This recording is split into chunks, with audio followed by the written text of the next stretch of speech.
प्रतिपदमिदं आत्म ज्योतिरुद्योतमानम्।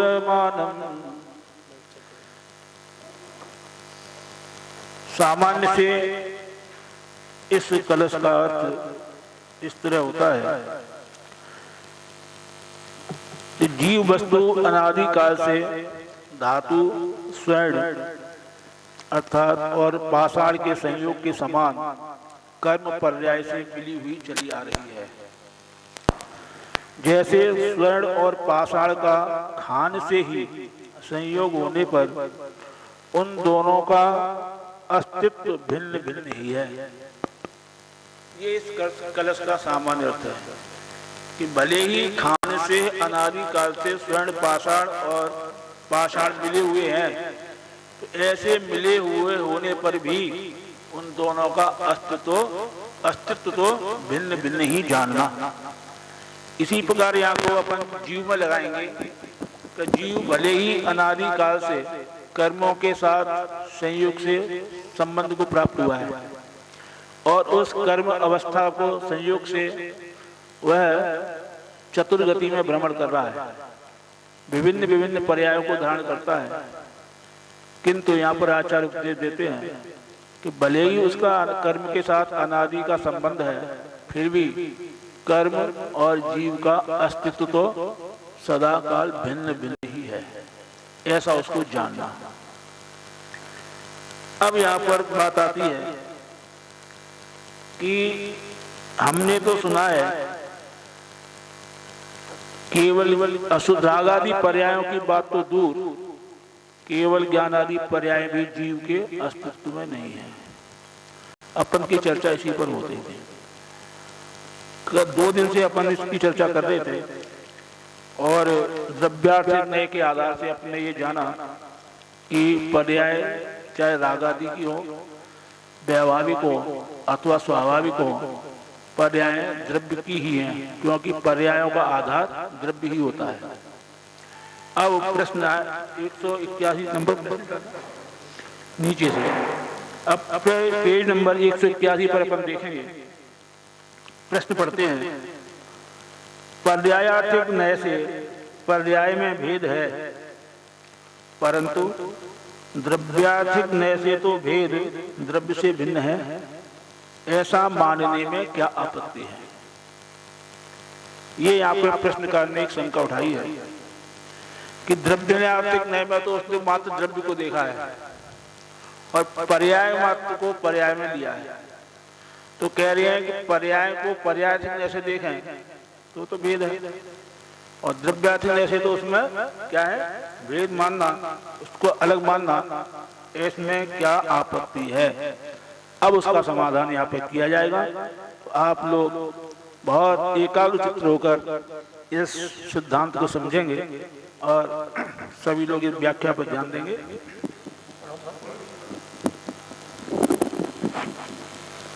आदेश है महाराज जी। पर्यायार्थिक न्याय से पर्यायों में भेद है, परंतु द्रव्यार्थिक न्याय से तो भेद द्रव्य से भिन्न है। भेद माने पर्याय, माने पर्याय द्रव्य से भिन्न है, ऐसा माने तो क्या बात है? समाधान, भेद किसी भी नए से वस्तु से भिन्न नहीं होते। वस्तु में भेदों को देखने वाला पर्यायार्थिक नय है और भेदों को गौण कर वस्तु को अभेद देखने वाला नय द्रव्यार्थिक है। यह पांडे राजमल जी स्वयं स्पष्ट कहते हैं कि जो शुद्ध जीव वस्तु मात्र न देखी जाए, गुण पर्याय मात्र या उत्पाद व द्रव्य मात्र देखा जाए तो गुण पर्याय भेद है तथा उत्पाद व द्रव्य है, ऐसी जीव वस्तु भी है। जो गुण पर्याय भेद या उत्पाद व द्रव्य भेद न देखा जाए तो वस्तु मात्र देखी जाए तो समस्त भेद झूठा है। अर्थात अभेद वस्तु में भेद नहीं दिखते। ऐसा अभेद आत्मज्योति का अनुभव सम्यक है। ये समाधान दिया है। मैंने प्रश्न में था कि पर्याय पर्याय से भिन्न है, पर्यायार्थ करने से पर्यायों में भेद है। तो एक ही द्रव्य की जो दो काल की पर्याय है उनमें अन्योन्य भाव है। किसी काल में मिथ्या दर्शन पर्याय है तो किसी काल में सम्यक दर्शन पर्याय है। तो इस दृष्टि से देखें तो पर्यायों में भेद है। तो प्रश्नकार ने यही कहा कि जैसे इन पर्यायों में भेद है वैसे ही हम भेद द्रव्य से भिन्न है, माने ये पर्याय द्रव्य से भिन्न है, ऐसा देखें तो क्या बात है। माने पर्यायों से पर्याय भिन्न दिख गई, ऐसे ही हम पर्याय से द्रव्य को भिन्न देखें तो क्या बात है। तो समाधान देते हैं कि भेद किसी भी नए से वस्तु से भिन्न नहीं होते। पीछे 4 प्रकार के अभाव की चर्चा पिछले दिनों में की थी। प्रागभाव, प्रध्वंसाभाव, अन्योन्य भाव और अत्यंता भाव। ये चारों अभाव जो है क्या इनका स्वरूप है, तो फिर दोबारा थोड़ा संक्षिप्त में रिपीट करता हूं। दो द्रव्यों के बीच में जो अभाव है वो अत्यंत अभाव है। भले ही चाहे वो एक क्षेत्रवाही संबंध लिए हुए हों तो भी, और दो द्रव्यों के गुणों के बीच में अथवा उनकी पर्यायों के बीच में जो अभाव है वो अन्योन्य भाव है। और दो एक ही द्रव्य की दो पर्यायों के बीच में भी अन्योन्य भाव है। मानी अन्योन्य भाव दो जगह, द्रव्य में नहीं पर्यायों में। एक द्रव्य की पर्याय दूसरे द्रव्य की पर्याय में उसका अन्य अन्य भाव है। अन्योन्य माने अन्य अन्य। जैसे जीव चैतन्य स्वरूप है, चेतना उसकी पर्याय है, और पुद्गल जो है स्पर्श रस वर्ण गंध वाला है। तो चेतना का और स्पर्श रस गंध इन पर्यायों का आपस में कोई तालमेल नहीं है, अन्य अन्य है। ये अन्योन्य भाव ये दो द्रव्यों की पर्यायों में दिखा। अत्यंत भाव दो द्रव्यों के बीच में है, ये दो पर्यायों के बीच में इतना अंतर है। और एक ही द्रव्य की दो पर्यायों के बीच में भी अन्योन्य भाव घटाते हैं। जैसे मिथ्या दर्शन, एक ही जीव की एक समय की पर्याय मिथ्या दर्शन, दूसरे समय की पर्याय सम्यक दर्शन, इसमें अन्योन्य भाव भी घटाते हैं। और एक वर्तमान की पर्याय में भूतकाल की पर्याय और वर्तमान की पर्याय में भविष्यकाल की पर्यायों का भी अभाव है। इसको प्रागभाव और प्रध्वंसा भाव ख्याल में मानी वर्तमान, जैसे अपन वर्तमान में बैठे हैं मनुष्य पर्याय में है, और पीछे सपोज करो अपना किसी दूसरी पर्याय में देव पर्याय में होंगे, तो उस वो जो देव पर्याय जो पीछे की थी उसका वर्तमान पर्याय में अभाव। ऐसे ही भविष्य की भी ये देखें कि आज की पर्याय यदि हमारी मनुष्य पर्याय है तो आगे हमारी जो पर्याय होगी वो अरिहंत की भी होगी, सिद्ध की भी होगी। तो वर्तमान में हमारी जो होने वाली पर्याय है उसका वर्तमान पर्याय में अभाव। वर्तमान पर्याय में वर्तमान का ही सद्भाव है। तो ये पर्याय और दो द्रव्यों के बीच में अभाव की बात तो कही, लेकिन एक ही द्रव्य की द्रव्य और पर्याय के बीच में कोई अभाव नहीं। ख्याल में ना अत्यंता भाव, ना प्रागभाव, ना प्रध्वंसा भाव, ना अन्य भाव। वो यह कह रहे हैं कि भेद तुम करके देखोगे द्रव्य और पर्याय का तो कोई भी नए द्रव्य पर्याय का भेद किसी भी नए से वस्तु में नहीं। यदि कोई नए वस्तु में द्रव्य पर्याय का भेद भी देखे तो भी वो भेद वस्तु में नहीं है।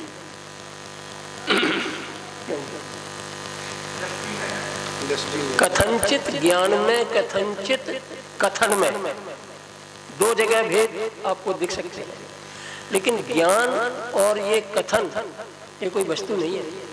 माने ज्ञान वस्तु नहीं वाले जो सापेक्ष कथन करने वाला है, भेद रूप देखने वाला ज्ञान, उसकी बात है। तो द्रव्य और पर्याय में भेद तो कोई नए नहीं करता, और कथनचित प्रयोजन वश करे तो भी वस्तु में भेद नहीं होते। हाँ, यानी जब ये आत्मा मिथ्या दृष्टि पर्याय से परिणमती है, उस समय आत्मा भी मिथ्या दृष्टि है। ऐसा नहीं कि पर्याय मिथ्या दृष्टि है और आत्मा जो है शुद्ध है, क्या नहीं होता? जब पर्याय सम्यक दर्शन रूप होगी तो जीव सम्यक दृष्टि, जब पर्याय सिद्ध रूप होगी तब जीव सिद्ध होगा, जब पर्याय अर्हंत रूप होगी तब जीव ही अर्हंत होगा। ऐसा नहीं है कि वर्तमान में जीव सिद्ध है और वर्तमान में पर्याय जो है उसकी संसार, ऐसा नहीं। जब जिसकी जो अवस्था है, हाँ, उस अवस्था, जिस समय जो अवस्था है उस समय वो द्रव्य उससे तन्मय है। संसार की यही बात है।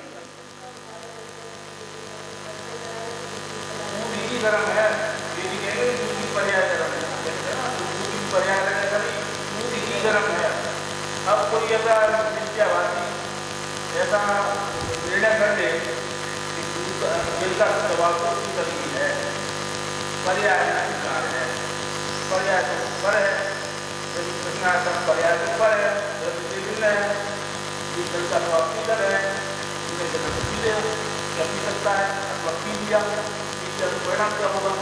जलेगा उसका मुख, निर्णय गलत है। इसको क्या निर्णय किया? जल का स्वभाव को कैसे कहा? मान दिया, परिणाम क्या हुआ?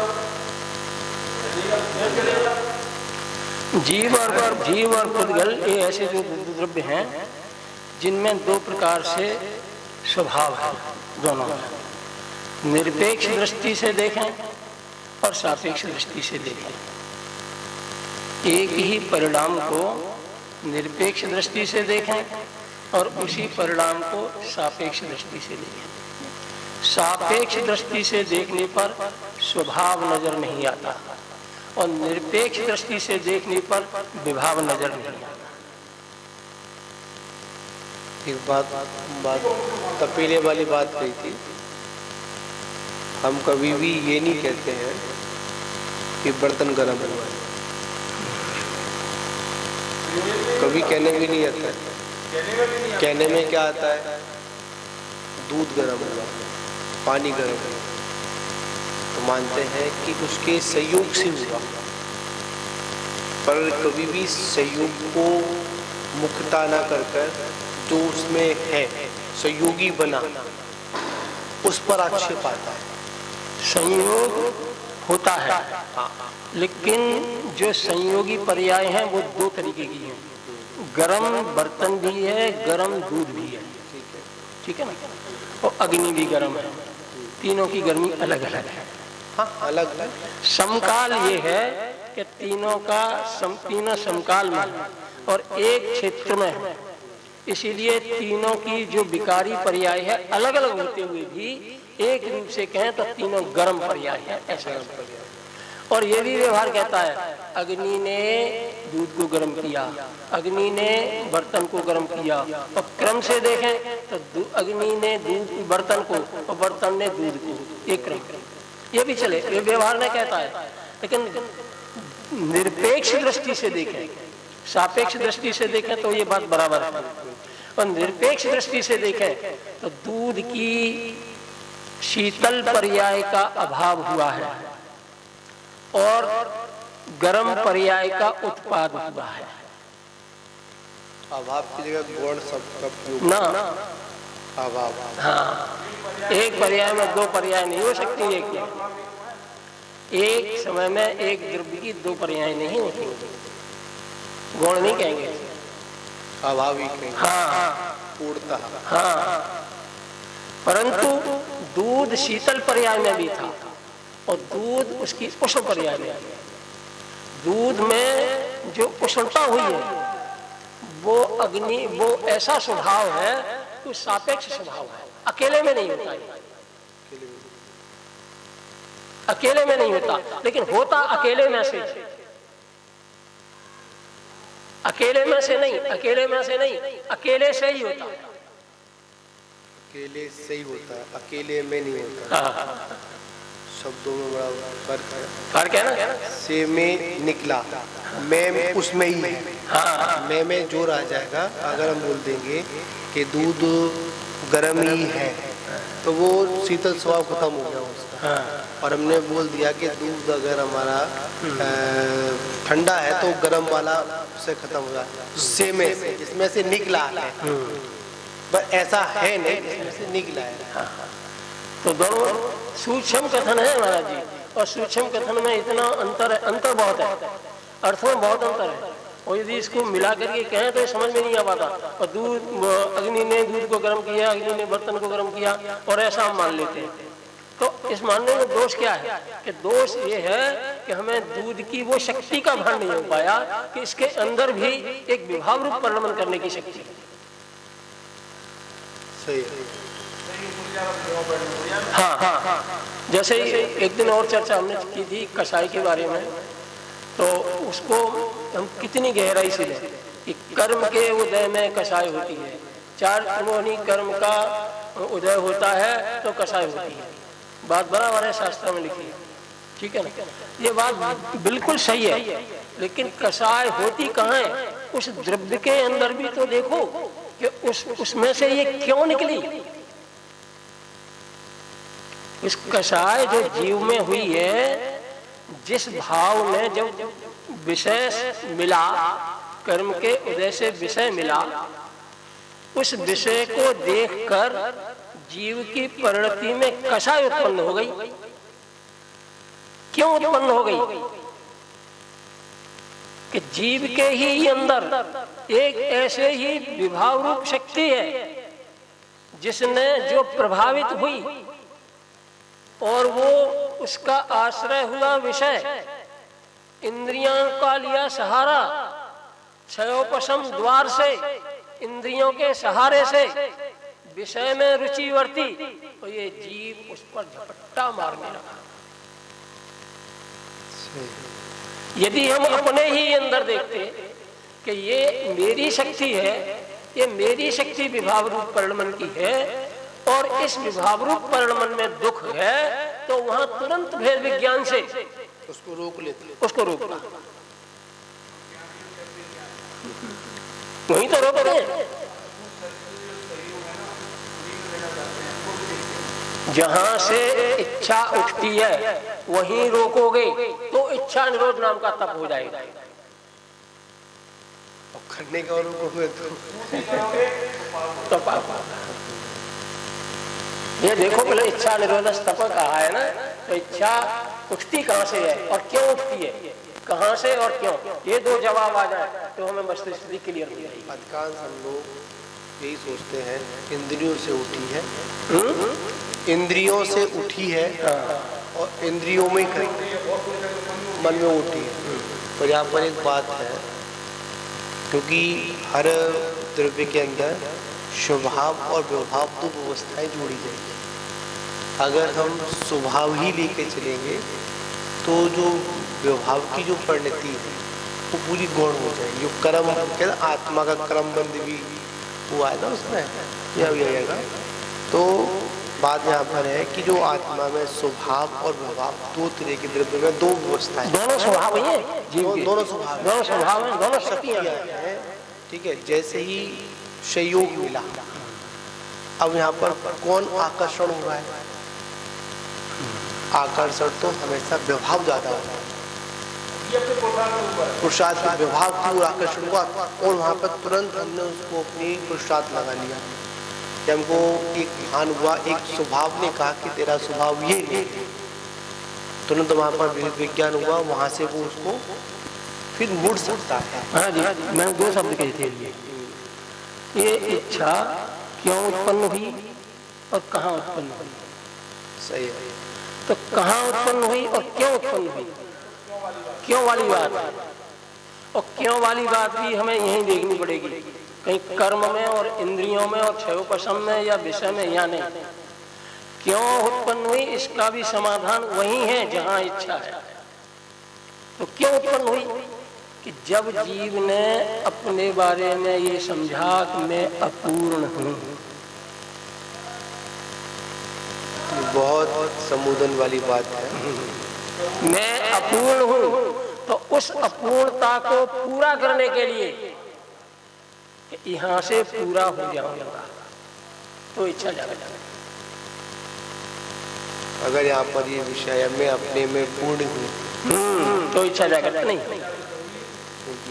नहीं होगी। इसीलिए यहाँ लिखा है ना, मैं हूँ अपने में स्वयं पूर्ण। ये तो लिखा ज्ञानानंद स्वामी में, लेकिन ये डॉक्टर साहब ने जो लिखा है वो अपनी ओर से नहीं लिखा, आगे के कलश में आती है, आप मां पूर्ण माद्यंत विमुक्तमेकम। मैं पूर्ण हूँ, आदि अंत से रहित हूँ और मुक्त हूँ। इस पूर्णता का भान तो हो। हम तो ये मान के बैठे कि संसारी जीव अपूर्ण और सिद्ध परमात्मा पूर्ण। यद्यपि ये नैवी है, ये कथन है भी और झूठा नहीं है, लेकिन ऐसा सिद्धांत मान करके सम्यक दर्शन या धर्म की शुरुआत नहीं होगी। मैंने स्वयं को अपूर्ण समझा तो उसकी पूर्णता के लिए मुझे कोई परघर तलाशना पड़ा। अपूर्णता जहाँ समझी तभी तो हम दूसरों के पास गए पूर्ण होने के लिए। हाँ। जब हमने अपने को असहा समझा, जब हमने अपने को असहा मतलब असहारा समझा, तभी तो सारा ढूंढने के लिए गए हम। और अपने को आत्म आलम लिया, और जब हम अपने को पूर्ण लेके चलते, पूर्ण शक्तिमान श्रद्धान कर लेते, तो मानते हैं कि सने सने वो शक्ति प्रकट होती, पर होती तभी जब अपने को पूर्ण मानता तब। देखो महाराज जी, अब मैं नीचे से उठ करके आपकी दशा तक की बात करता हूँ। नीचे मिथ्या दृष्टि ने अपने को अपूर्ण माना क्योंकि उसने ऊपर देखा। ठीक है कि उसकी कोठी जो है 10 करोड़ की है, मेरी भी होनी चाहिए। उसके घर में सारे लग्जरीज आइटम है, मेरे घर में भी होनी चाहिए। इन लग्जरीज आइटम्स के बिना मैं अपूर्ण हूँ। तो उसने बहुत मेहनत शुरू कर दी, मेहनत की, और वो तब अपने जब उसके बराबर हो गया तो उसने पूर्णता सोची कि मैं पूर्ण हो गया। लेकिन तभी उसकी दृष्टि और ऊपर चली गई, शांति नहीं मिली। ये गुणीराज है, देशवती है, उन्होंने सोचा ना मैं कपड़े से पूरा होऊंगा, ना मैं भोजन से पूरा होऊंगा, ना मैं महल मकान से पूरा होऊंगा, और ना परिवार से पूरा होऊंगा, ना इन भोगों से पूरा हूं मैं, और ना इस तन से पूरा हूं। मैं तो इसी समय अपने में परिपूर्ण हूं। ऐसी पूर्णता का भान हुआ तो घर परिवार भी छूटा, भोजन की भी चिंता नहीं, घर की भी चिंता नहीं, कहाँ रहूंगा ये भी चिंता नहीं, कौन भोजन देगा ये भी चिंता नहीं। बोलो चिंता है? साधु को कोई चिंता नहीं। क्यों? इसीलिए कि उन्होंने वर्तमान में ही अपने अनंत गुणों से परिपूर्ण, गुण पर्यायों युक्त आत्मा, उत्पाद व द्रव्य युक्त आत्मा, इसी से पूरा है।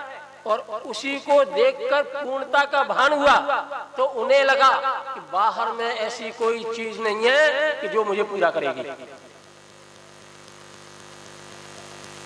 अपने संपूर्ण स्वरूप को देखकर मैं द्रव्य से पूरा, मैं गुण से पूरा, मैं पर्याय से पूरा, द्रव्य से, क्षेत्र से, काल से, भाव से, पूरा हूं, ना क्षेत्र से खंडित, ना काल से खंडित, ना भाव से खंडित, और मैं द्रव्य से खंडित नहीं हूं।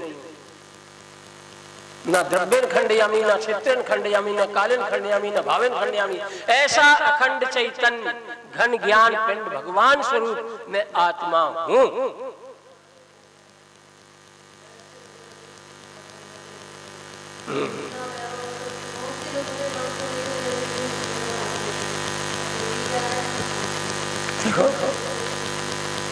ज्ञानियों का यही सोच। नीचे दिया हुआ है इसमें बड़ा सुंदर बात है, मिट्टी के घोड़े आदि की आकृति फूट जाने पर, मिट्टी के खिलौने आदि फूट जाने पर बच्चा रोता है, बड़ी नहीं होती, बड़े नहीं रोते। यहाँ पर वही है कि वो उनके टांग को पकड़कर, इनको पकड़कर, अज्ञानी मतलब बाल बुद्धि मतलब अज्ञानी अवस्था बता दी कि खिलौने आदि टूटने पर वो दुखी होते। तो यहाँ पर यही है कि अज्ञानी जैसे है, जो पर्याय जन्य जो सुख है, जो संयोग जन्य जो सुख है, उसके छूटने पर, उसके मिलने पर सुखी और दुखी होते। तभी कहा कि दुख आते हैं, सुख आते हैं, और सुख आते जाने में हम मस्त रहते हैं। एक भजन है और सुंदर है, उसमें अज्ञान भी मिला, अपमान भी मिला, पर अज्ञानी उसमें होता है, जो अज्ञानी होता है वो इनमें मस्त रहता है, और जो ज्ञानी होता है इनमें मस्त नहीं होता, उनको समझता है। तो यहाँ पर यही है?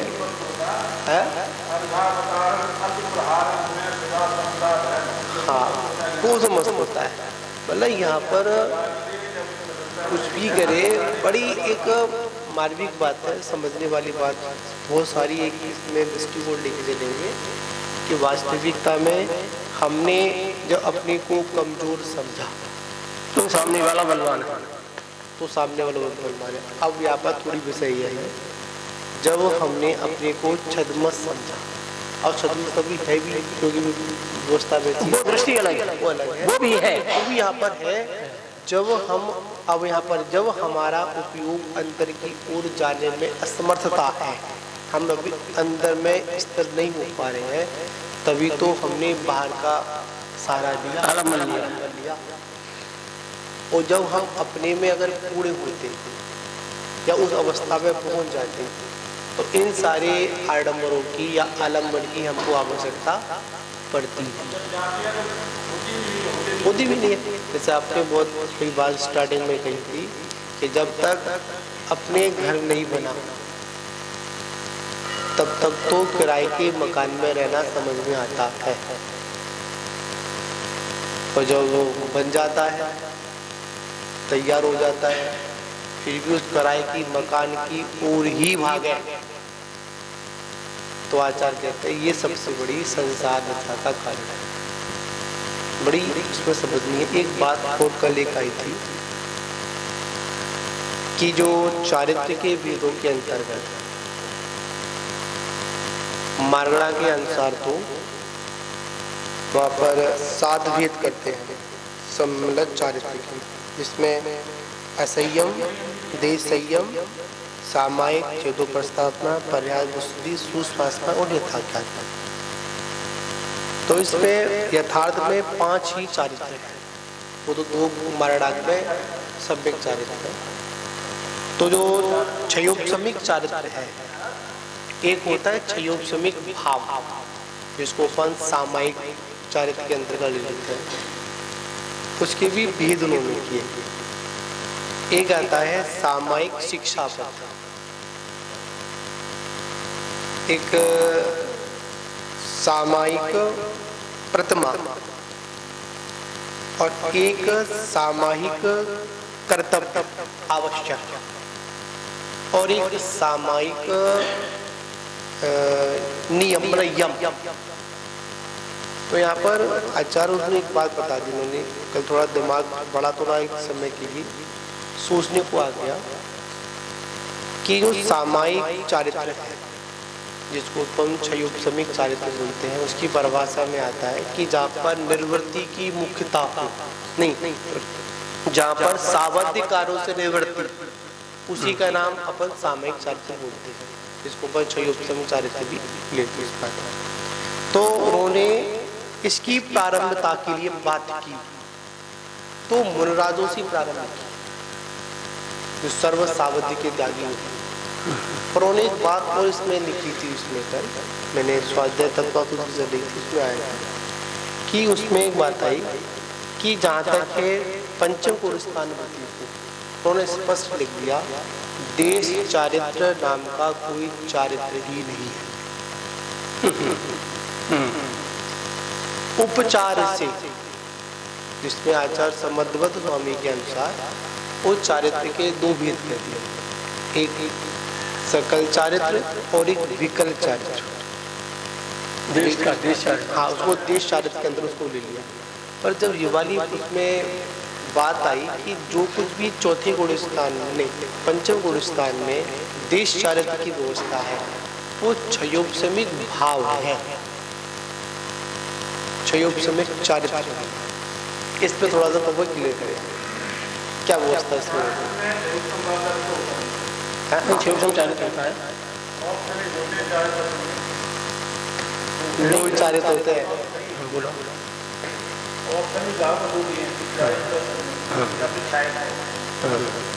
और क्षयोपशम में 18 भेद है। हाँ, तो संहिता संहिति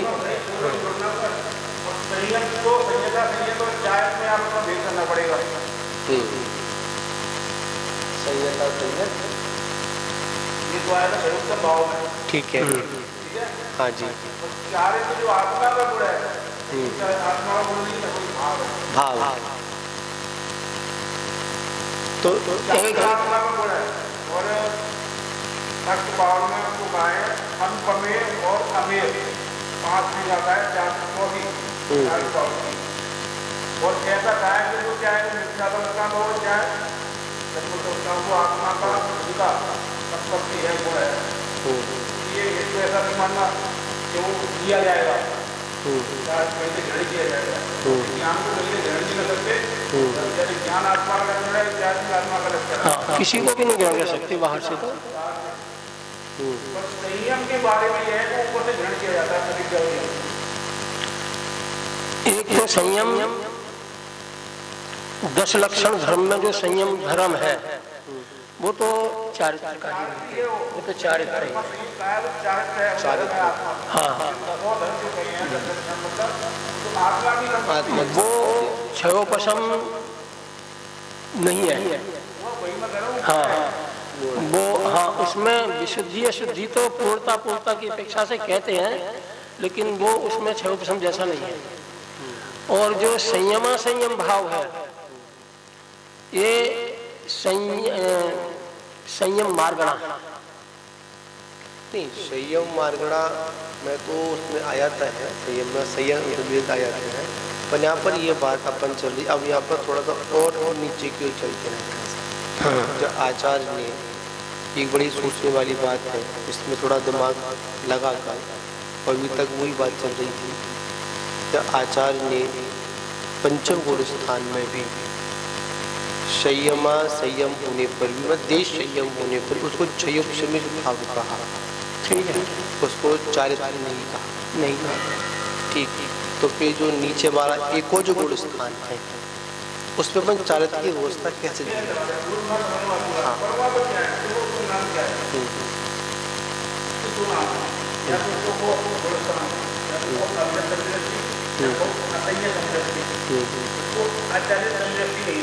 नहीं कहा, बिल्कुल बिल्कुल।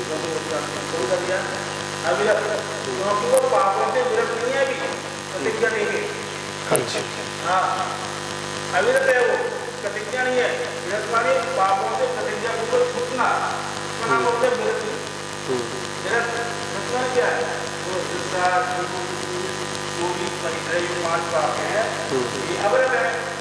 और इसकी प्रतिज्ञा कर देना व्रत है। सर्वदेव प्रतिज्ञा कर देना महाव्रत है। और एक देव प्रतिज्ञा करना परमार कर देना है, तो परमार कर देना, उसका नाम ये व्रत है। उतना उतना प्रतिज्ञा करनी, उतनी कह दिया, इसका नाम है।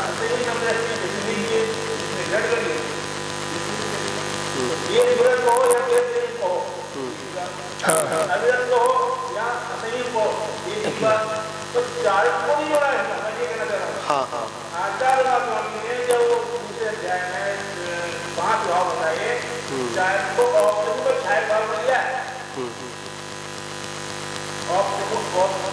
औपचारिक क्षय को भाव अच्छा उसमें अच्छा उत्तम भाग होता है, सबको छड़ी मारते हैं उत्तम छड़ी में, तो छाया छड़ी मारते हैं मेरा संयम दोनों को होता है। एक उपशम और एक नहीं, एक बात निकल गई हमारा दिया ही कि ये उपशम 2 जगह होता है, एक प्रथमोपशम और दूसरा द्वितीयोपशम। तो द्वितीयोपशम पंचम काल में तो है, प्रथमोपशम होता है। तो प्रथमोपशम के काल में जो चारित्र है वो सम्यक चारित्र है, वो संयम असंयम नहीं है। मैं वही कह रहा हूँ, चारित्र को संयम से नहीं जोड़ा है। मार्गड़ा में बताया है ऐसा क्या चारित्र, वो संयम भाव की वो हाँ वो व्यवहार है, व्यवहार चारित्र कहते हैं उसे, और उसे मार्गड़ा है। ऐसा नहीं होगा तो मार्गड़ा में असंयम भाव को भी दिया है, क्या असंयम भाव चारित्र है? नहीं होगा। बताओ पहले ही यहाँ पर यदि वहाँ पे 5 प्रकार की विलासी लोकना प्रयास करती तो चारित्र है, मान की इसकी अवस्था है, चारित्र की अवस्था है, ये चारित्र नहीं है। हाँ अवस्था है। अब इनमें भी आप देखो संयम असंयम, मतलब ये संयम अथवा असंयम नहीं दिया।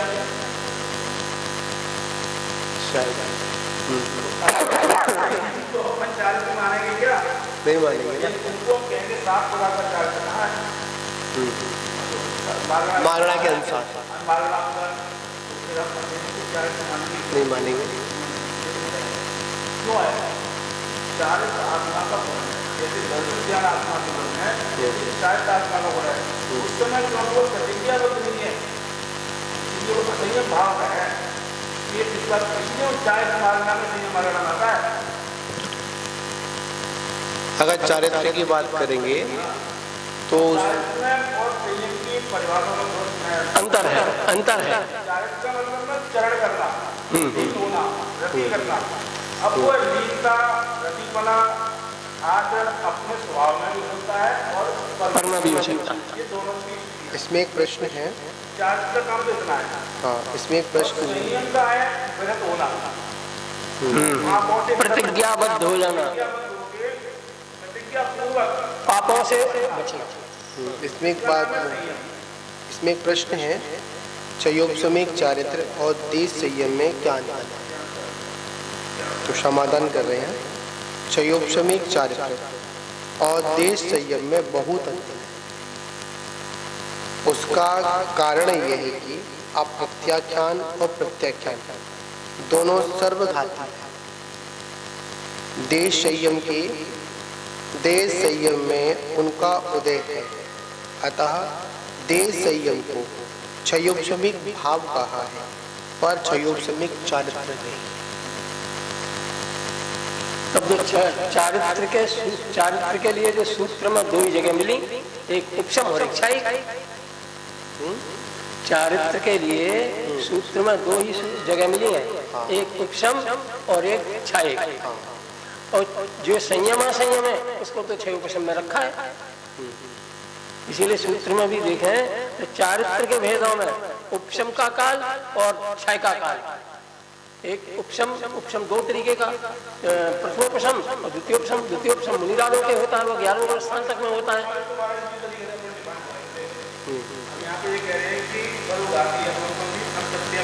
प्रत्याख्यान ठीक है। उसका उदय है, इसलिए उनको चाहिए उसका भाव है, आयोग में भाव है, सर्वघाती का उदय, देश जाति का उदय।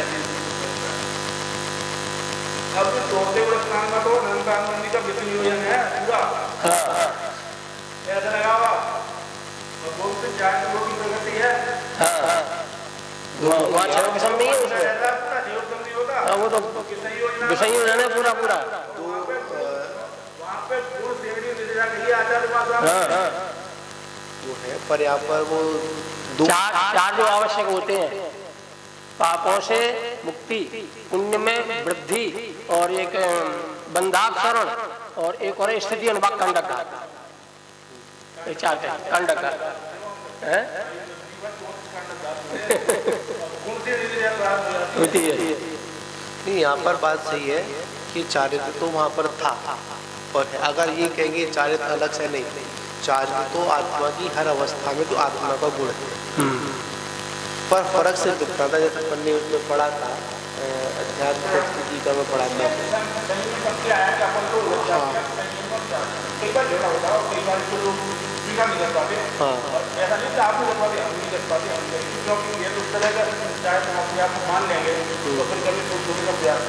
बिल्कुल।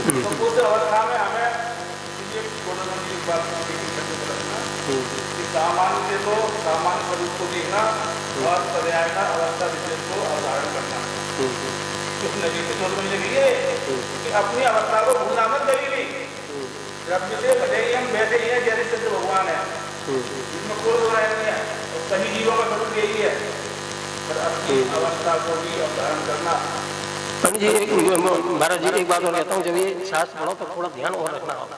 49वीं गाथा पढ़ो, शायद जो बात आज स्पष्ट हो रही है 49वीं गाथा में इतना स्पष्ट नहीं हो, क्योंकि वहाँ जो है जो 50 से 55 में जो 29 बार बोले हैं, वहाँ संयम भाव, तो संयम भाव पुद्गल का परिणाम है जीव की अनुभूति से भिन्न, ये लिखा है।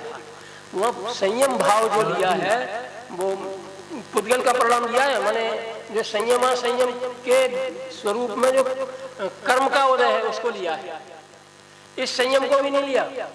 और संयम जो चारित्र का जो भेद है जो 10 धर्म में आता है, उसकी तो बात बहुत दूर है, वो तो जीव का ही परिणाम, विशुद्ध परिणाम है। जैसे इसमें कल बात है ना, जून को करो तो वहाँ जी कुछ बोल रहे होंगे ना, तो हाँ एक डर में आइए आपकी बात है आपसे। तो कल एक विषय पढ़ रहे थे, तो आपने वो सही कही थी, इसमें दोनों की स्थिति होती है, भटकने वाली स्थिति ज़्यादा होती है, संभलने वाली कम होती है। ज्ञानी जन संभल जाते हैं, और अधिकांश ज्ञानी गिनती बहुत कम है। अधिकांश शास्त्रों को पढ़कर कुछ लोग स्वच्छतावादी या फिर साइड जाते हैं, क्या करेंगे संयम लेकर। जैसे अब यहाँ पर पंचगुण स्थान वृत्ति दिया गया कि चारित्र नहीं है उनके, चारित्र भाव मतलब क्षयोपशमिक भाव है उनके, क्षयोपशमिक चारित्र नहीं है। अब इन माताओं जो माता जी हैं, छुल्लक है, एलक है, उनसे कहा जाए कि तुम्हारे क्षयोपशमिक चारित्र नहीं है, तो चौक जाएंगे। यूँ कहेंगे अरे इतना को हमने निवृत्ति कर दी, ये कुछ छोड़ दिया, ये कुछ छोड़ दिया, पर समझ नहीं आई ये वाली बात। तो कभी कभी लोग भटक भी जाते हैं। जैसे कभी कभी क्या होता है, कुछ त्यागी वृत्ति होते हैं, जैसे स्त्रियाँ होती हैं, महिलाएं, उन महिलाओं का एक विषय आता है दीक्षा ले लो, तो कुछ वृत्ति ऐसे होते हैं, अरे दीक्षा ले क्या करेंगे, रहेगो तो हमारी मतलब 5वें गुण स्थान, ठीक है, तो आगे बढ़े क्यों, हम नहीं बढ़ रहे, तो एक ही सीख देते हैं। हाँ हो जाता है बिल्कुल, कभी नहीं होगा, स्त्री पर रहेगा छेदन हो ही नहीं पाएगा, होगा ही नहीं। संयम और तप से होता है।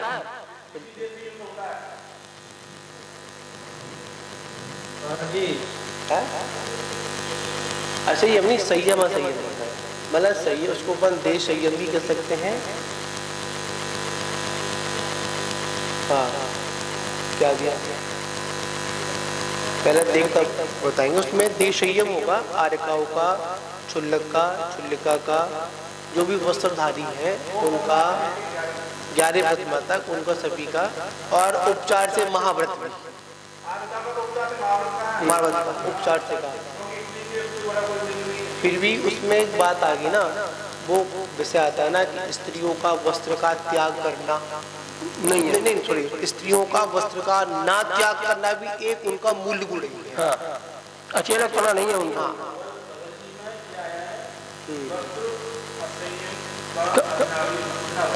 हाँ बिल्कुल बिल्कुल। हमारा जी आवाज आ रही है, आ रही नहीं चल रही। बड़ा ये कमजोर। कहते हैं आम की गुठली, आम की गुठली, उस गुठली के अंदर उस वृक्ष उगने की शक्ति है और उस गुठली को बाहरी सहयोग सही ना मिलने पर क्या उसमें से वृक्ष उग सकता है?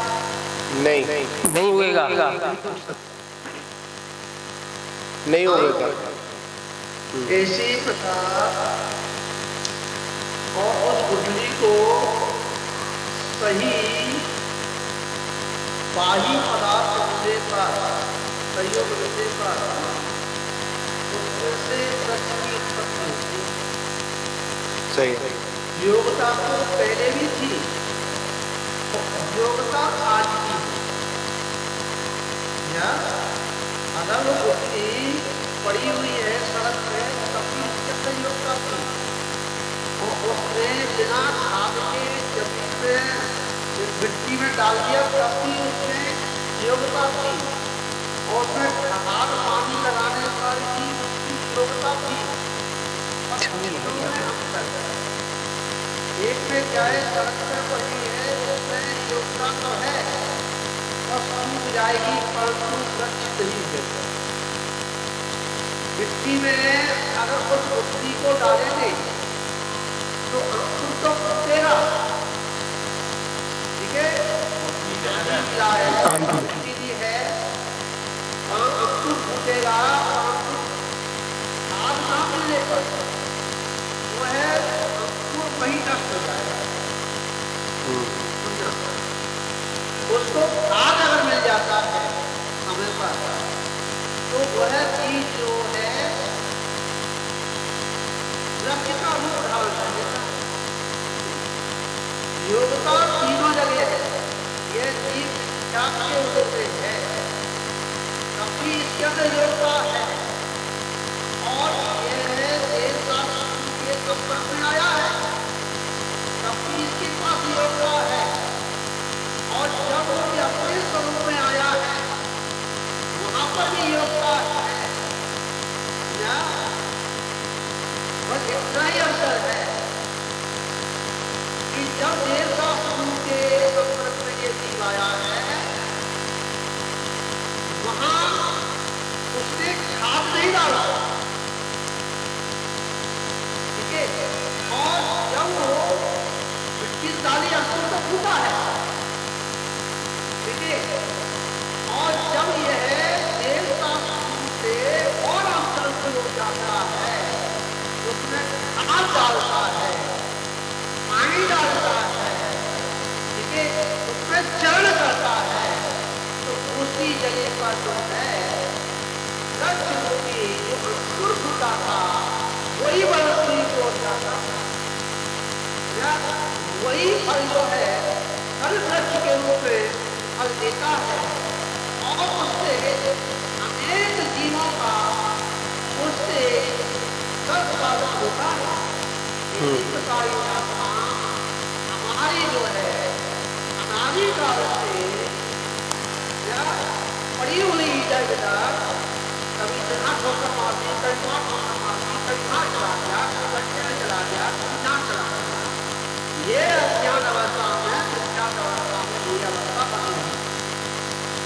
परंतु जब ये देश का सूर्य के संपर्क में ये जीव आया, जब इसमें मिट्टी का पानी का सहयोग मिलने पर होता है, ऐसे देश का सूर्य के उपदेश से, ठीक है, उसके संस्करण से उसमें जो अंकुर फूटा है, ठीक है, जहाँ उसे जिज्ञासा है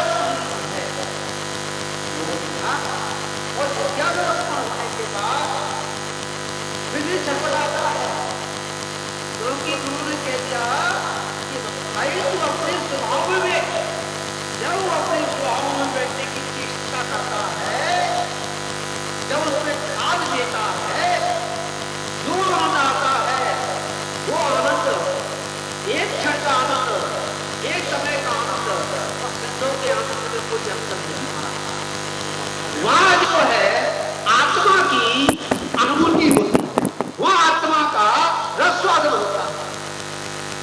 नहीं, आप जो कह रहे हैं चौदह गोस्तान सुनो, 14 गोस्तान जो है यह अंकुर फूटा है ये, और 14 गोस्तान में जो चारित्र की बात आती है, जब तक खाद नहीं किया जाएगा या जब उसमें चरण नहीं करेगा, ठीक है, हाँ योग्यता तो है चारित्र को ग्रहण करने की, चारित्र को पकड़ने की, परंतु महाचारित्र नहीं है। क्यों नहीं है? क्योंकि यह भजनी है, भजनी को कह दिया कि उसे खाद नहीं मिली तो वह अंकुर मुरझा जाएगा, नष्ट हो जाएगा, और जहाँ था वही पहुंच जाएगा। इसलिए वहां पर आचार्यों ने अभी मां चारित्र ने कहा, मां साक्षात का ज्ञान कर दिया, तो चारित्र के सम्मुख है, चारित्र के नजदीक है, परिभाषा उल्टी बताते हैं। चलो पहली बात तो ये महाराज जी कि अपन यहाँ चौथे गुणस्थान को लेके कोई जिद नहीं कर रहे, कोई अहम नहीं कर रहे। पहली बात तो अपन तो यहाँ पर अपना प्रयास तो पहले, जैसा कि आपने कहा कि योग्यता है, तो जिसे अपनी योग्यता का, अपने वैभव का ज्ञान नहीं है, समय साल में तो ऐसे अज्ञानी मिथ्या दृष्टि जीव को अपने वैभव का ज्ञान कराया है। पहली बात, समय साल का उद्देश्य चौथा, पांचवा, आठवां, सातवां गुणस्थान है ही नहीं। हमारी जो अनादिकाल की अज्ञानता है स्वरूप के बारे में, समझेंगे नहीं, मैं क्या हूं, मेरा मुझसे परिचय हो जाए। भले ही जैसे कहा कि आपने आम की गुठली पड़ी थी, हाँ पड़ी थी, पर जब किसी ने देखा कि इसमें अंकुरण की योग्यता है तभी तो वो उसको डालेगा यथास्थान। और जब वो ये देख लेगा कि इस गुठली में ये योग्यता भी नहीं है कि कितनी अच्छी भूमि में डाल दो, बीज की भी तो क्वालिटी होती है ना, भूमि की भी क्वालिटी होती है, करने वाले की भी क्वालिटी होती है। तो जब तीर्थंकरों ने या सर्वज्ञ ने, केवली ने, सदगुरुओं ने ये देखा कि इसमें योग्यता है या होती है, उसी के लिए उपदेश है, अन्य के लिए तो उपदेश नहीं। जो स्वरूप का भूला हुआ है उसी के लिए उपदेश है। दो चीज होती है हमारे जी, दो तरह से आदमी को जगाया जा सकता है। सोते हुए आदमी को जगाना बहुत आसान है, और जो सोने का बहाना करके लेटा हुआ है उसको तीर्थंकर भी नहीं जगा सकते,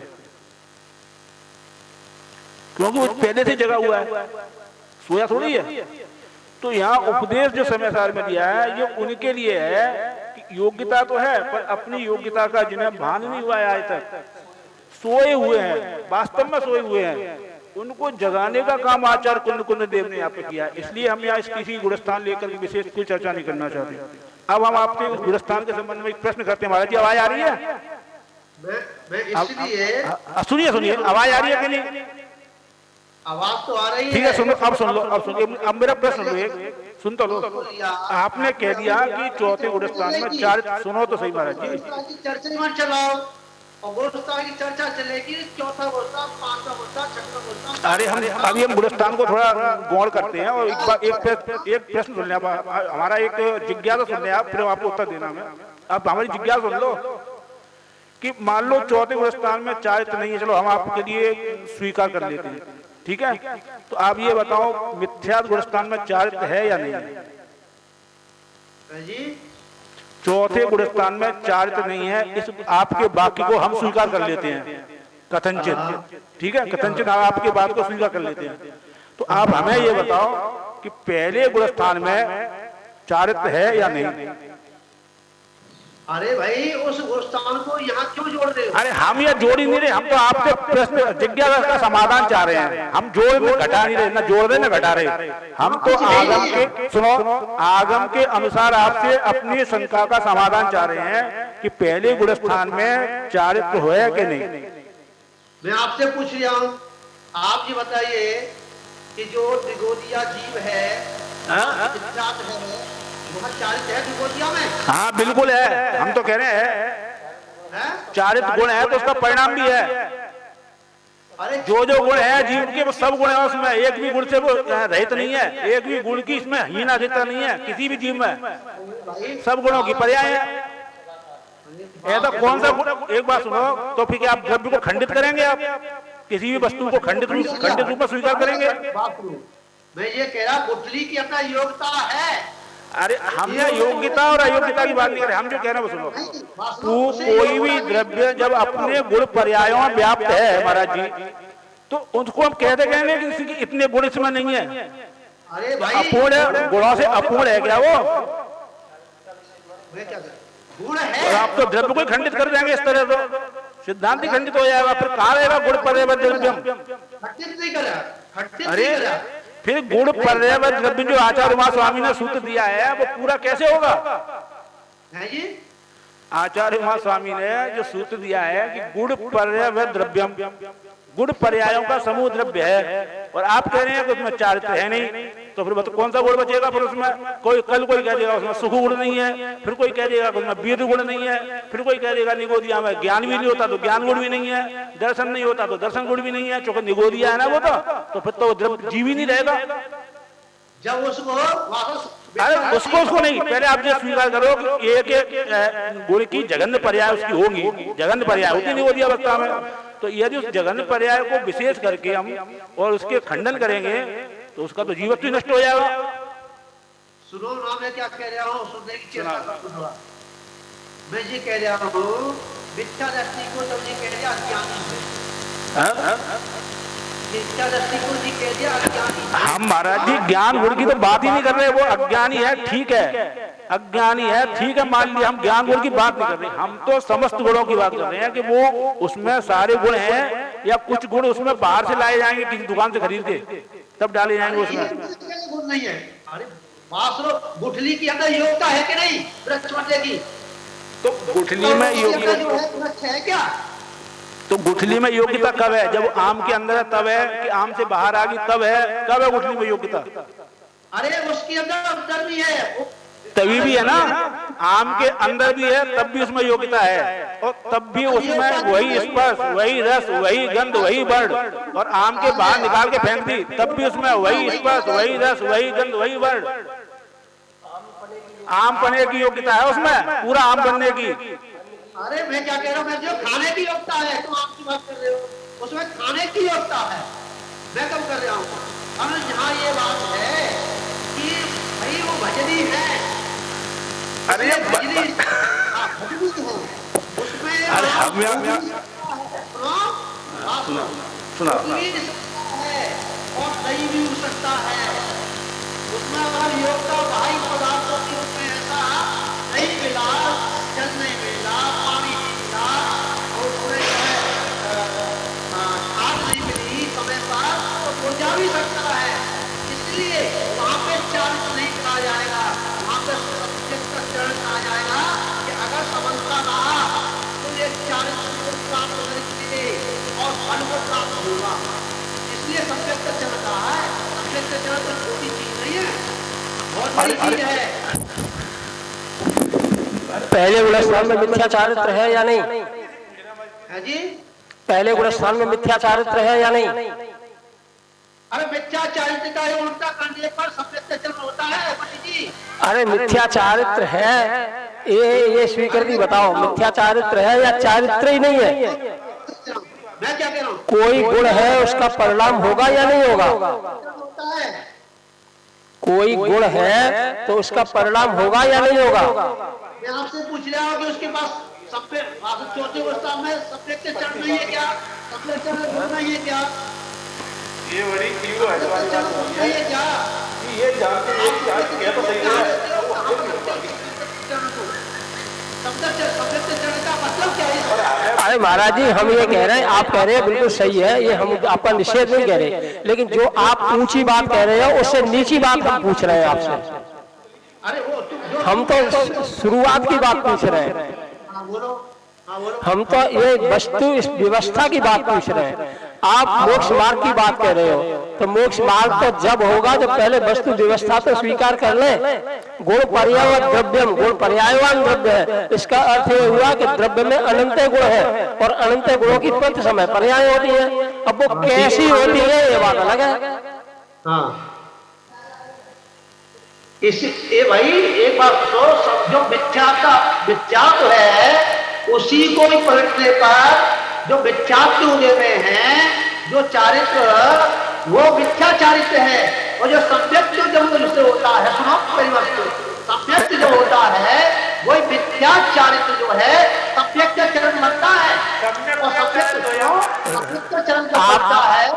आपने स्वीकार कर लिया कि मिथ्या चारित्र है, आपने स्वीकार किया मिथ्या चारित्र है, क्यों नहीं करेंगे? बिल्कुल करेंगे। तो मिथ्यात्व के सद्भाव में मिथ्यात्व चारित्र और मिथ्यात्व के अभाव में सम्यक चारित्र, इसमें क्या दिक्कत है? तुम्हें क्या, आपको सम्यक चरण सुनने में क्या दिक्कत आती है? हमें कोई दिक्कत नहीं है। उसको स्वीकार नाम तो कुंद कुंद स्वामी ने सम्यक्त्वाचरण चारित्र और संयमाचरण चारित्र 2 दिए हैं, हमें कोई ऐतराज नहीं है, क्योंकि चारित्र लगा है दोनों में।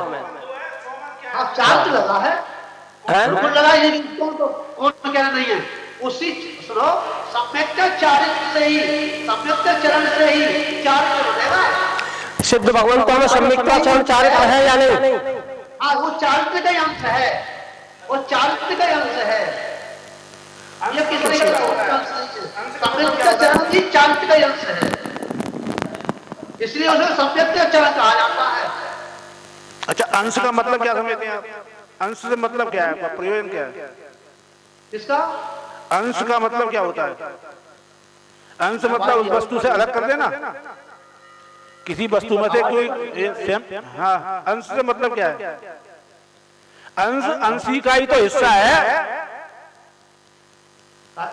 अंश अंशी का ही तो हिस्सा है, और अंश और अंशी में कोई, सुनो, स्वीकार नहीं, हमें सब स्वीकार है, आप कहो या मत कहो तो भी स्वीकार है, हम वो वाली बात नहीं कर रहे। नहीं, हम नहीं कह रहे, वो चारित्र के अंश को स्वीकार कौन नहीं कर रहे? हम भी कर रहे हैं ना, हम भी कर रहे हैं। चारित्र का अंश चारित्र ही तो हुआ। अरे वो अंश को तो सम्यक चरण कह रहे हैं। अरे आप मनुष्य के बेटे को कोई भी नाम रख दो और लोग दुनिया पूरी इसको जानने लगे, लेकिन वो तो घर वाला जिसको बाप है वो तो उसको अपना बेटा ही कहता है। दुनिया भले ही सुनो, पूरी दुनिया में भले ही उसका नाम पप्पू, टप्पू, गप्पू कुछ भी हो, पर उसके बाप की अनुमति में तो उसका वो बेटा ही रहता है वो। हाँ, तो फिर जब अंश है उसका तो अंश ही तो वही है, चारित्र का अंश है तो चारित्र तो और क्या है वो? अरे अंश को माने कौन करे? उस अंश का ही नाम जो है तो महाराज ये चरण कहा है। अरे अंश है, बस इतनी सी बात, हम नाम की बात ही नहीं कर रहे। हमारा बेटा, हम नाम कुछ भी रख दें उसका, चाहे राशि पर रख दें, चाहे फिल्म में देख कर रख दें, चाहे सीरियल में देख कर रख दें, लेकिन बेटा वो हमारा ही है, चाहे दुनिया उसको कुछ भी कहे। बच्चा बिगड़ जाएगा, बिगड़ गए। अरे वो मेरा ही भैया पप्पू भाई, हाँ जी, हाँ जी, हाँ सुनो। अरे बात सुनो, बच्चे को अगर हमने कह दिया, जो छोटा बच्चा होता है उसे पापा पापा पापा ना, उसे सिखाया पापा, और उस बात को वो बच्चा बाप नहीं हो गया, जाना पापा नहीं हो गया, और जब बड़ा हो जाता है, समझदार हो जाता है, ठीक है, तो वहां पर पापा कहे चानन बढ़ जाएगा। इसलिए बच्चे को अगर बच्चा ही रहने दो, सम्यक्ति को सम्यक्ति में रहने दो, ठीक है, उसे बाप हाँ मानते बाप बनेगा, ठीक है, उसके अंदर चारित्र उत्पन्न होगा। हाँ, बाप को बाप रहने दो, बेटे को बेटा रहने दो, यही अच्छा है। बिल्कुल, ये बात बच्ची का में योग्यता है कि बाप बनेगा। मानता है कि दिल्ली तो आया पहले, साथ भावने तो मर जाता है, घोड़ी पर बैठ जाता है, आज बाप बनने के लिए बहुत समय निकलेगा, इसलिए योग्यता है, बाप बनेगा, उसके उसी में अंतिम छूटेगा, इसलिए किया संस्कृत चरण का। देखिए, यहाँ पर एक बात है, बात चल रही है बहुत देर से, तो यहाँ पर एक बात को समझना है, जीव किसी भी अवस्था में हो, ठीक है ना, चाहे वो संसार अवस्था में हो, चाहे वो मुक्ति अवस्था में हो, और चाहे बीच की अवस्था में हो, जो दर्शन ज्ञान चारित्र है वो उसके साथ हमेशा विद्यमान रहता है।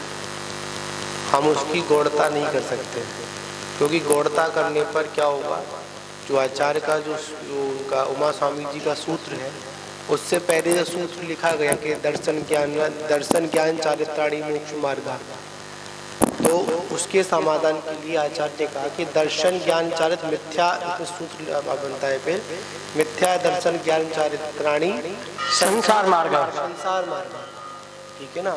और वहाँ पर भी अलग अलग होने पर भी एक की एक, मतलब तीनों की एकता ही, एकता संसार में भी है, एकता मोक्ष में भी है, ठीक है।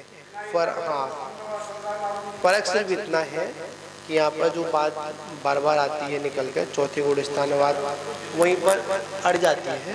तो यहाँ पर सिर्फ इतना, सुनो सुनो सुनो, अरे तो उसको पर उसको नहीं सुनो सुनो, यहाँ पर हम गुणस्थान सब कुछ लगाएंगे, यहाँ पर समझने वाली बात है। यहाँ पर कोई भी दिक्कत नहीं, जीव की अपेक्षा से आप और सिद्धांत की अपेक्षा से यहाँ पर जीव को लगाएंगे, ठीक है, कर्माण योग लगाएंगे। अरे सुनो ना, यहाँ पर मैं आपसे, अरे सुनो ना, यहाँ पर एक बात है, जितनी जितनी कसायों का अभाव होता चला जाता है उतनी हमारे अंदर दृढ़ता आती जाती है, और उस दृढ़ता का नाम ही चारित्र है, ठीक है। अभी चौथी गुण स्थान में इतनी दृढ़ता नहीं है कि जो हम उसमें स्थिरता के साथ उस चारित्र को स्वीकार करें चाहते हुए भी। अभी मात्र जो चारित्र है वो श्रद्धान पूर्वक चारित्र है, तो वही तो यहाँ पर बात है। चाहे आप उसको सम्यक्त्व, चाहे उसको आप सम्यक्त्वाचरण कह दो, चाहे उसको स्वरूपाचरण कह दो, कुछ मतलब जो भी कुछ है वो श्रद्धान पूर्वक है, अभी वो प्रैक्टिकल रूप में नहीं है। जब कोई भी बीज भूमि में डाला जाता है, हाँ, तो पहले वह बीज अपना अस्तित्व होता है, बिल्कुल, और अंकुरित होता है जमीन के भीतर। पहला अंकुरण जो होता है वो जमीन के भीतर होता है उसमें, और जब उसकी शक्ति बढ़ जाती है तो वह जमीन को फाड़ के बाहर आता है, तब दुनिया को दिखता है कि ये बिल्कुल अंकुरित हो गया है। हाँ, तो पर उस बीज के नजदीक जाके देखो, ये धरती की परत के नीचे ढका हुआ भी वो अंकुरित ही था। देखो यथार्थ में तो यही है, अगर उसमें भी आया था अपन ने अब दुनिया प्रमाण देगी तब हमें वो तो मुनि दशा है। अपन ने प्रस्तावना पढ़ी थी तो उसमें भी आया था, उनमें अध्यात्म कलश की स्पष्ट उसमें आया था कि प्रारंभिक भूमिका मानते हैं कि अभी मतलब शुद्ध उपयोग भी है, पर गौण रूप में है, प्रकट रूप में नहीं है, मुख्यता में नहीं है। और हम अगर इस तरह का श्रद्धा नहीं करेंगे, अगर अपन उनको चारित्र का अभाव कर देंगे, अपन चौथे गुण स्थान मानते हैं उत्कृष्ट वाला चारित्र नहीं है, स्थिरता वाला दिखने वाला चारित्र नहीं है, पर है तो उसी जाति का, उसी जाति का है। हाँ जी, मैं जी आपसे ही पूछ रहा हूँ, इस सम्यक से चले कैसे चले? सम्यक्त में आचरण करना, उसको सम्यक्त के साथ आचरण, सम्यक्त भी आत्मा का गुण है और संयम भी आत्मा का गुण है, दोनों आत्मा का गुण है, और चरित्र भी आत्मा का गुण है। सम्यक्त के साथ आचरण, उसका नाम सम्यक्त आचरण, और सिद्धों में भी देख लेना लागू हो जाएगा, क्योंकि सिद्धों के भी है। सुनो महाराज जी, सुनो महाराज जी, अब दूसरा संयम की बात आती है। तो संयम तो असंयम के अभाव को कहते हैं। जितना असंयम का अभाव है उतना संयम है, और उसके साथ फिर चारित्र देखें तो वो संयमाचरण चारित्र है। बिल्कुल, हम किले चले गए, यहाँ पर खुलासा यहाँ होता रहेगा। हाँ, यहाँ पर ये है कि जितना ऐसा कुछ नहीं है।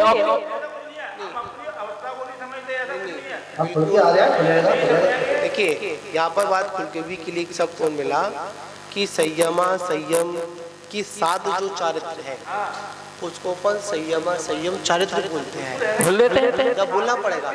उसी प्रकार जो श्रद्धान पूर्वक जो चरण है आत्मा की ओर, जो प्राप्ति के लिए कदम है, पूर्वक के बजाय महाराज जी साथ शब्द लगाओ।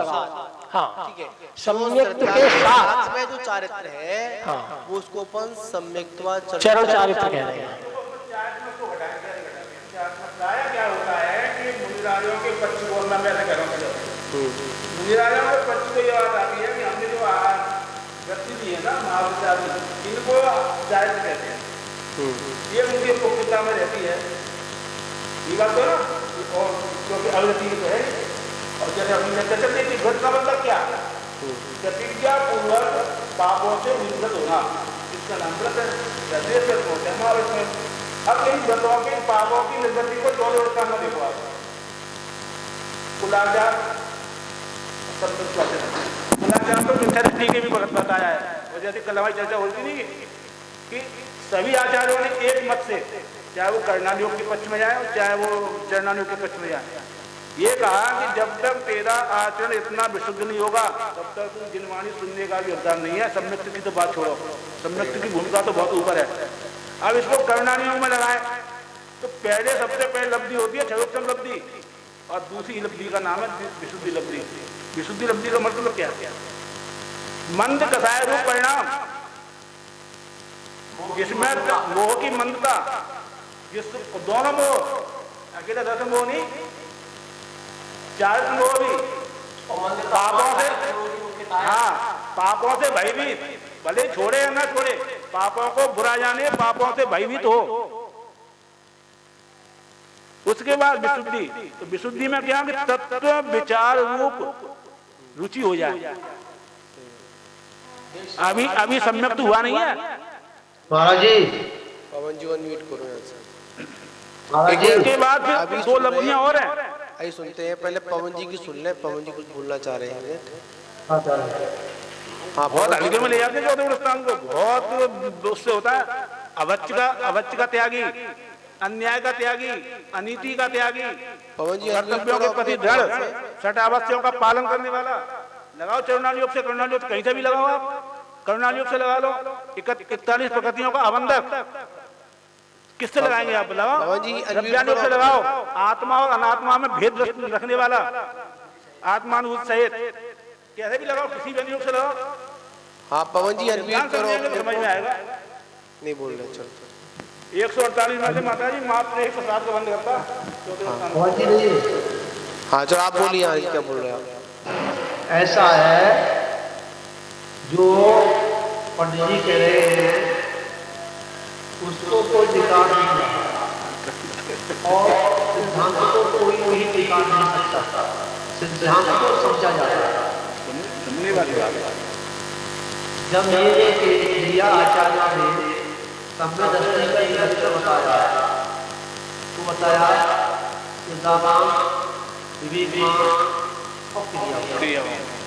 ठीक है, ये लक्ष्य बताया कि जो क्रियाएं हैं वो सम्यक रूप हो, ठीक है, सजा है तो सम्यक रूप हो, ठीक है, और जो सजा है वो सम्यक रूप हो, और विवेक जो है विवेक पूर्वक क्रिया, ठीक है। ये अभी जो कह रहे हैं अवच्छता क्या, तो भाई जब वहाँ से उनको जन्म दिया है, ठीक है, ये तो एक हमारा बहुत कमजोरी है। अगर ये में जन्म लेता ही नहीं तो सब तरह कि शराब पीना, ठीक है, या आलू खाना, ये तो क्रिया है ना, विख्यात होने पर ही क्रिया नहीं है। विख्यात होने पर ही ये आलू खाना ये काम ही नहीं है। जेडी जो है भक्ति करता है, अवच्छा करता ही नहीं है,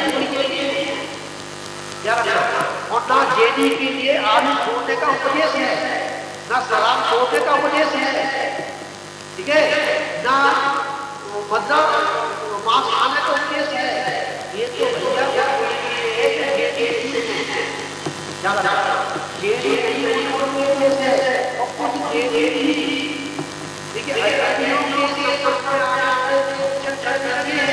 संस्कार उनके पड़ गए हैं, इसलिए उपदेश देना पड़ता है। जो भैया आपकी के अवश्य अरे भाई रात में सुनो, पहले पानी जब रात में है तो पहले कह दिया पानी पियो, ठीक है, पानी छान के पियो, रात में पानी पियो, ठीक है, और जो शरीर में जो सारी शरीर में जो अवश्य बड़े जो शरीर में नहीं लगे, ठीक है, जिससे हमारा विषयों को बाहर जाए, ठीक है, विषयों में जाए ऐसे पदार्थों को भोजन परिवर्तन ये तो उन्हीं के लिए ये तो उनके लिए है से हट करके हैं, ठीक है। इसको आप जो है सब्जेक्ट चार्ज कह दो, क्या दिया है, ये सब्जेक्ट चार्ज नहीं है। महाराज जी मैं ये कहना चाहता हूँ, क्षयोपशम के बाद विशुद्धि, विशुद्धि के बाद देशनालब्धि, और यहाँ हम जितने लोग जूम पर जुड़े हैं वो उस भूमिका वाले हैं जो देशना सुन करके तत्व का निर्णय करें। मैं समझता हूँ शायद जितने भी जूम पर जुड़े होंगे वे सब उनमें ये व्यवहारिक जैनत्व तो होगा ही, वरना व्यवहारिक जैनत्व के हुए बिना इस तत्व चर्चा से कोई जीव जुड़ नहीं पाएगा। तो अपन इस तत्व चर्चा में जुड़े हुए जीवों की ही बात करते हैं कि ये नौ तत्व का जो श्रद्धान है, नौ तत्व को शुद्धना कैसे देखता है, ये चर्चा मुख्य हो जाए तो देशनालब्धि का सार हो जाएगा। और यदि हम इस चर्चा में ही यदि उलझे रहे कि ये अजैन है, ये जैन है, पानी छान के पीना, देव दर्शन करना, तो ये उपदेश तो है देशनालब्धि में, मैं ये नहीं कह रहा कि नहीं है उपदेश, उपदेश तो जीव मात्र का है, लेकिन मैं समझता हूँ जो हम जिस अभिप्राय से जुड़े हैं वो अभिप्राय छूट जाएगा। इसीलिए मैं ये चाहता हूँ कि ये यहाँ हम लोग जुड़े हैं वो तत्व, इस तत्व निर्णय को, माने ये शुद्ध नय से इस तत्व को देखें तो कैसा दिखेगा, ताकि यदि हम सम्यक दर्शन नहीं है तो सम्यक दर्शन हो जाए, इसके लिए हम जुड़े हैं। तो महाराज जी हम चर्चा इसी बात पर करना चाहते हैं और आप भी इसी बात पर चर्चा मुख्य रखें, मेरा निवेदन इतना है।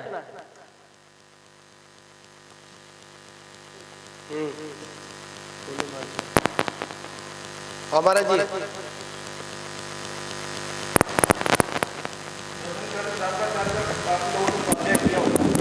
ना, तो पहले की 10-12 गाथाओं माता जी सब में दर्शन की चर्चा है, उसके बाद उनका ज्ञान अधिकार लिखा है। और फिर महाराज जी कह रहे हैं कि ये तो कुलाचार है, ये तो जैनियों का है। 83, 84, 85 गाथा में अवश्य बताए हैं सम्यक दर्शन के उपदेश, सम्यक ज्ञान के उपदेश की बात आचार्य समंत बदलने आज से 2000 साल पहले। आप पवन जी बोलिए, क्या कह रहे हैं आप? क्या शिवकोटि महाराज के जमाने के क्या समंत लगभग कुंद के बाद के तो मसवाई के साथ। आपकी आवाज क्लियर नहीं आती है।